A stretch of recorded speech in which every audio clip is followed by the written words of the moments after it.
Welcome, everybody, to The Real Story with Adam and Sherry. We are Adam Hamalian and Sherry Hutchens with Dudum Real Estate Group. We're broker associates, been in the business of combined over 30 years, and we just want to share a little bit of our wisdom and expertise, not only with clients, but potentially fellow agents as well.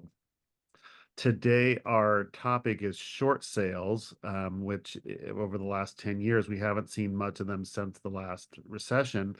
But they're starting to creep up a little bit, and we are lucky that Sherry actually has quite a bit of wealth of experience in helping people that are in this part of the journey. Not always a short sales as the end result, but she's going to share with us our wisdom. So, Sherry, why don't you tell us what a short sale is?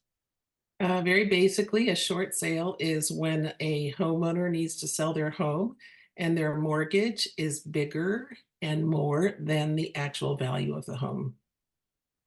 And how does that happen? That somebody, like, obviously when they bought the house, they paid a price for it and put some down payment. So how is it that they end up owing more than what the house is worth? Yeah, that's a good question. Usually it has to do, sorry about that. That was my phone. There you Usually go. it has to do with a market fluctuation.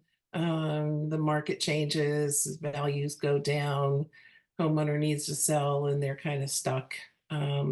It could be due to an adjustable rate mortgage that resets and goes into a mortgage that the homeowner can no longer afford. And at the same time, the market has changed. Again, the house is worth less than what they owe on it. So if somebody finds themselves owing more than the house is worth, but they don't need to sell and they can still make their mortgage payment, then do they need to sell and make a short Oh, sale? oh, absolutely. They can stay in the house. It doesn't matter at that point. Okay.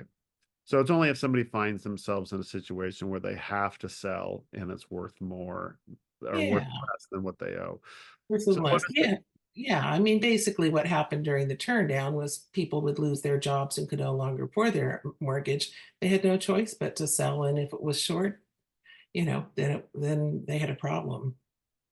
The so why don't you walk us through the process? Somebody finds that they need to relocate or they've lost their job and they're gonna get ready to sell their house.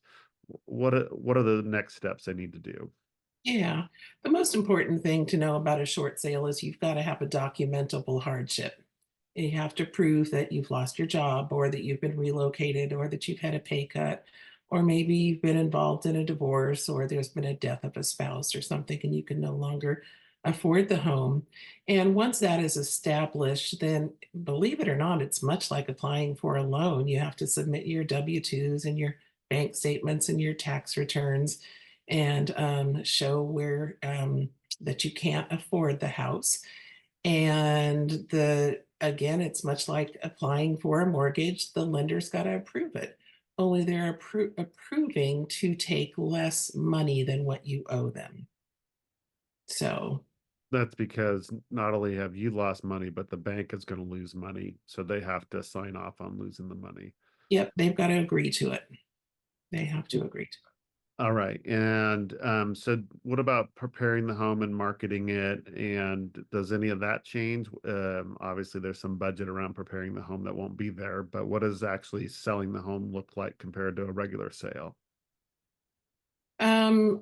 Well, I can't speak to how it would be done nowadays, but during the recession, we did not do anything to prepare the home for sale.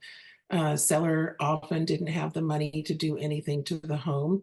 And in the recession, we just didn't do painting, we didn't do staging, we didn't even do photography and flyers. We go in and shoot the house with our iPhone because there was no guarantee that the short sale was going to be approved by the bank.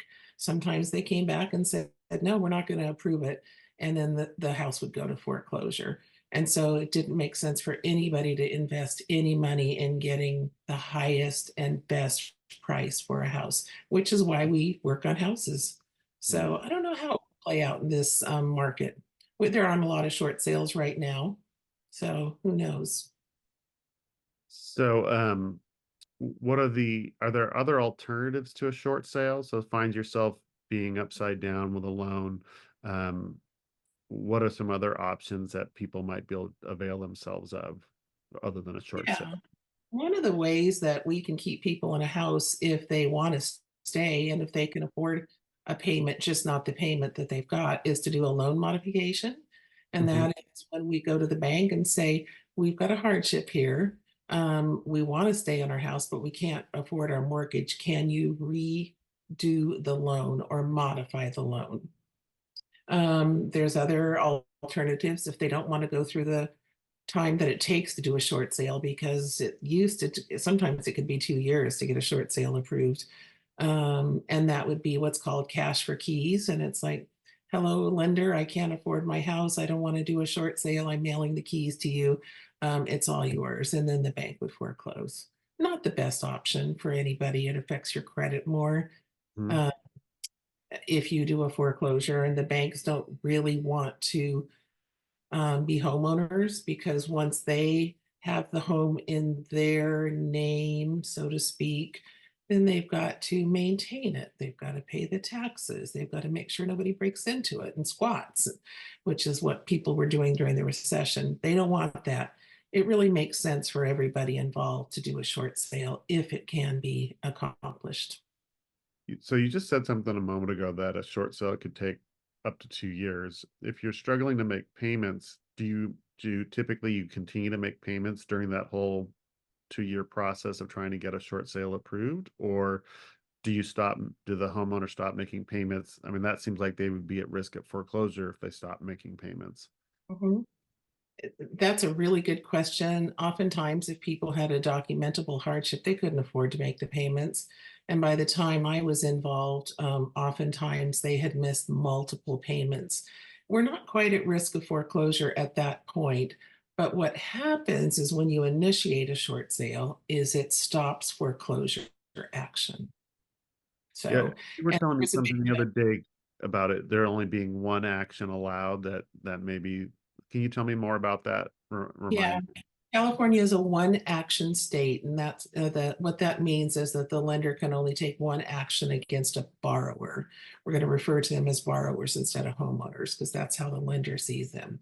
So they can approve a short sale, or they can approve a foreclosure, or they can do a foreclosure, but they can't approve a short sale and levy a judgment or force the homeowner borrower to sign a promissory note. That would be two actions. You're only allowed to do one. So what does that mean? Sometime during the recession, there were situations where the lender would come back and say, I've got all your documents. I understand that you have a hardship, and I'm going to approve your short sale, but I'm going to force you at closing to sign a promissory note that says when you get back on your feet, you're going to repay me the $50,000 that I am short on this. And what happened then was the seller, borrower, would say, I'm not signing a promissory note. Um, I'm not going to commit to give you money in the future because I don't know that I can actually repay it. And they would cancel the short sale and it would go to foreclosure. Yeah. So, And I think that there was once that went in a place where that was being forgiven, the difference was being forgiven, weren't companies sometimes issuing W-2s as that was income? They declared that as income to you, and you had to declare that to the IRS. yeah, they were actually 1099s. Oh, 1099. Yeah, yeah. Sorry. W-2, I think, is for a job, right? For Yeah, when yeah. you, So I'm not a tax expert. I don't play one on TV. yeah, me either. So there were two ways that a homeowner could get in trouble doing a short sale. One was, as I said before, having the lender force them to ask them to do a promissory note or levying a judgment against them. And then you have the IRS step in and say, hey, somebody just forgave you $50,000. I'm going to give you a 1099 and you have to pay taxes on it. So here we've got someone who's got a hardship and they've got all these government entities coming after him and saying, oh, I want some of your money. I know you don't have it right now, but I want some anyway. So California did the one action law and the Congress passed a tax forgiveness law that was in effect for quite a while. It was extended a couple times, and I believe it might be in effect now until the end of 2025. Although I would suggest that people check with a tax person or an attorney to make sure that what I think I read is actually the case. All right. So, Well, that brings me to my last question. Some of the things you just said. Obviously, you and I are not tax professionals or lawyers. Who else should somebody who is struggling to make mortgage payments bring on to their team of advisors besides a realtor? And at what point should they invite those other people into the conversation? as soon as possible, so they understand the ramifications of doing a short sale. They need to call their tax person and find out if they're going to be liable for any tax. They need to call their attorney and discuss what might happen if they do a short sale and really understand the big picture. We can help with selling the house and, just as important, negotiating with the bank. We're usually the ones who negotiate with the bank on behalf of the homeowner, but we cannot answer questions about taxes and legal issues. So I did exactly one short sale. They were starting to go away when I got my license in 2010. And I learned a whole bunch about it. And the company I was working with, they said, we don't want rookies working with short sales. And they had somebody that you were required to use to help do all the negotiation. But you had quite a bit. You were that expert, and I know that you and Terry Lynn did a bunch of things together. So if you count all the people that you helped, not just the short sales, the loan modifications and other things, how many of these transactions do you think that you helped with in the last turn down? Yep, not only were Terry Lynn and I doing them for our clients, we were doing for other agents who didn't want to do their own short sales. And we probably did over 100 of them. Wow, wow, Yeah. those Yeah. people. I have stories. You would not believe the stories that came out of that. Yeah. Well, thank you for educating all of us, educating me too. I know we've talked about this over the past, and hopefully it doesn't become a big part of our market story. But I don't if think you, we're going to. yeah, I mean, we're seeing them every, sorry to interrupt you. I'm seeing them every so often on the MLS. Very rarely. There was a time when almost everything that was on the MLS was a short sale or an REO, which is a foreclosure being resold by a bank. So thank goodness I don't think those days are going to come back. yeah, yeah, not immediately. So, I mean, even though the value of homes has been a little stagnant over the last 18 months, and some places softened, it's only been by a few percentage points. Uh, Mhm, the- so there's few people that have gotten themselves upside down because mhm, home values have gone down. But mhm. that doesn't mean that there can't be some significant event that happens that changes things. That's always possible, war, something like that. Well, Of and also, if I can interject here, course. it's not just that home values went down, it was that there were a lot of interesting, quote unquote, interesting loans out there that allowed people to become at risk for a short sale or a foreclosure. And thanks to the Myers-Briggs Act that was put into place at the end of the Myers-Briggs, not Myers-Briggs. That's the personality test. Myers-Briggs, what was it? Oh yeah, not Myers-Briggs. What was it? Uh, Feingold, no. Something something act. Yeah. Okay, senior moment in the middle of a podcast. But anyway, there was something put into place by Congress that said that these risky loans could not be done um, because consumers had no idea that they were signing up for risky loans. So that is a current protection that is still in place. Myers Briggs, what was it? Yeah, it wasn't Anyway, Myers-Briggs. Um, yeah. Well, boy, that was like everything on the tip of our tongue for 10 years. It I'm so so glad you caught that because otherwise people would be going, "What is she talking about? She's no real estate expert." exactly. Well, so it was those loan products. So most people currently are in a fixed mortgage, and that's because interest rates were so low that people, as they got into them over the last 4 or 5 years, wanted to lock in that low price in a market where interest rates are potentially going down, or if they're higher, people will look for adjustable rate mortgages with the hope that the interest rates will go down in the future months and years, and that their mortgage will be more affordable. And Mhm. for a while, lenders were using a product that had a component to it where there was a teaser rate or a low start rate that Mhm. lasted for a short period of time, maybe 3 months or a year. And then after that time, their interest went up to a full index rate, but they were making a smaller payment. And so they ended up having what was called negative amortization, where they were owing more than than they did when they began. But those products have largely been restricted by um, the government for very good reasons. Though Yeah. we every once in a while we hear things about that. And the other thing that got people in trouble was that they were being approved for loans that they had no business um, uh, being Wait, qualified for. really?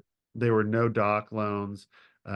Some people were nicknaming them liar loans, where somebody said, "I am a underwater basket weaver and I make $250,000 a year." Oh no, I don't have to show you my tax documents to prove that. Oh, okay, good. I actually make 300,000 because I do underwater basket weaving with my left hand. And the bank goes, Exactly. oh, great, here's some money. Well, it turns out that you don't make that kind of money and you have a loan that you can't really afford. So, Yeah, uh, uh, I hate to denigrate our wonderful lenders that we work with by saying liar loans, but that was what they were called. They were supposed to be called a no doc loan, as you said. But I used to joke that somebody would go in to meet with their lender, and the lender would take out a stethoscope, easy for me to say, and say, "Let's see, you've got a heartbeat. I'm going to give you a loan. How about 500,000? You want a 500,000? We'll give you 500,000, no problem." And then they go out and buy a house that they couldn't afford, yeah, and then but they had no that was loan. all pre the downturn in 2008. We haven't seen those loans for a while. Yeah, that was abusive lending, in my opinion. You know, So, and I think that, yeah, that'll be a whole nother podcast. and Uh, that has gone away. There yeah, are all kinds of protections in place for borrowers, so that doesn't happen. One of the things that you and I do, which is really important, is we make sure our clients understand exactly what they're doing when they buy a house. We don't go so far as to intimately discuss the details of a loan. We send them to a reputable lender who actually sits down and talks to them about that. But we don't want anybody being taken advantage of and getting into a situation where they are buying their dream home that they can't actually hold on to because they've got a bad loan. yeah, yeah. Just because a lender will loan you money doesn't mean you should borrow it. You got to evaluate your own family budget and make sure you understand what that monthly payment looks like and long-term investing. Yeah, absolutely. Live All below. right. I think that is a pretty good overview of short sales. If Okay. for some reason, if you're watching this and you think that you might be in this category, you want to just learn more about it, give Sherry a call. Obviously, I mean Sherry, because she's the one who's got all the details on it. We'd love to help you. If you actually do have a problem, figure out a way to stay in your home, and if not, find out the best way for you to navigate that process. Yeah, Well, that absolutely. being said, thanks for tuning in to The Real Story with Adam and Sherry, and we will check you out next time. Thanks, Bye. everybody. Bye bye.